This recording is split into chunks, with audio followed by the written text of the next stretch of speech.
કંડારી overbridge વિકાસના નામે ભ્રષ્ટાચારનો કાળો પડછાયો। રાષ્ટ્રીય ધોરીમાર્ગ નંબર 48 પર કંડારી ગામ પાસે કરોડોના ખર્ચે નિર્માણ પામેલો ઓવરબ્રિજ જે શિવાલય એજન્સી દ્વારા બનાવવામાં આવ્યો છે તે વિકાસના પ્રતીકને બદલે ભ્રષ્ટાચાર અને બેદરકારીનો જીવંત દાખલો બની રહ્યો છે। હજુ તો આ ઓવરબ્રિજનું ઉદ્ઘાટન પણ થયું નથી, ફોટો સેશન પણ થયું નથી, ત્યાં જ તેના પર પડેલા ખાડાઓ નિર્માણ કાર્યની ગુણવત્તા પર ગંભીર પ્રશ્નાર્થ ઊભા કરી રહ્યા છે।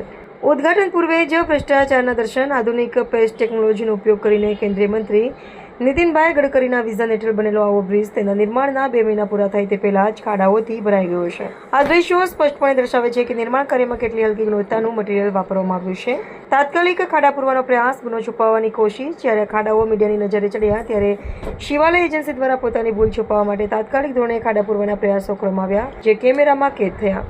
સ્થાનિકોના આક્ષેપો, અધૂરી સુવિધાઓ અને ભવિષ્યના જોખમો। સ્થાનિકો દ્વારા કરવામાં આવેલા આક્ષેપો પણ ગંભીર છે। ઓવરબ્રિજ નીચેથી પસાર થતા ગામના લોકો માટે બનાવવામાં આવેલા સર્વિસ રોડ પર સ્પીડ બ્રેકરનો અભાવ છે, જે અકસ્માતોને નોતરી શકે છે। આ ઉપરાંત ઓવરબ્રિજ પર વરસાદી પાણીના નિકાલની કોઈ વ્યવસ્થા ન હોવાથી પાણી ભરવાની સમસ્યા સર્જાઈ છે। એક્સિડન્ટ ઝોનમાંથી મુક્તિ કે નવા જોખમો। કંડારી ક્રોસિંગ અગાઉ એક એક્સિડન્ટ ઝોન તરીકે ઓળખાતું હતું, જ્યાં અનેક લોકોએ અકસ્માતોમાં જીવ ગુમાવ્યા હતા।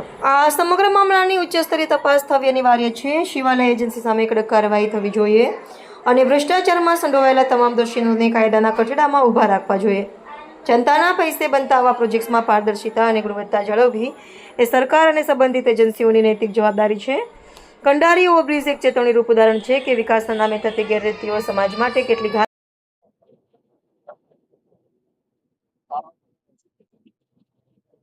પેસ્ટ ટેકનોલોજીથી આ બનેલો રોડ છે અને પેસ્ટ ટેકનોલોજીથી બનાવવામાં આવેલો છે। જે નીતિન ગડકરીજીએ કીધું છે કે પેસ્ટ ટેકનોલોજીથી આપણે રોડ બનાવીએ છીએ અને આ બ્રિજ બનેલો છે।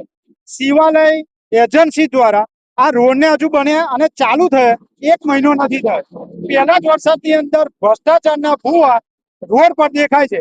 એ કવરેજ કરવા માટે ગઈકાલે જ્યારે મીડિયા અહીં આગળ પહોંચ્યું હતું ત્યારે એમના સુપરવાઇઝર એક તો ભ્રષ્ટાચાર કરવો છે અને ઉપરથી દાદાગીરી કરવી છે, ચોરી કરવી છે અને ઉપરથી સીના ચોરી કરવી છે। એ લોકોએ ગઈકાલે અહીંયા આવ્યો તો જ્યારે કવરેજ થતું હતું ત્યારે એમની શું દાદાગીરી કરવામાં આવી અને ફોટો સેશન થયું નહીં, હજુ ભાજપનું લોકાર્પણ થયું નહીં ત્યાર પહેલા બ્રિજ ચાલુ થઈ ગયો છે અને એનીમાં પણ ભ્રષ્ટાચાર દેખાય છે।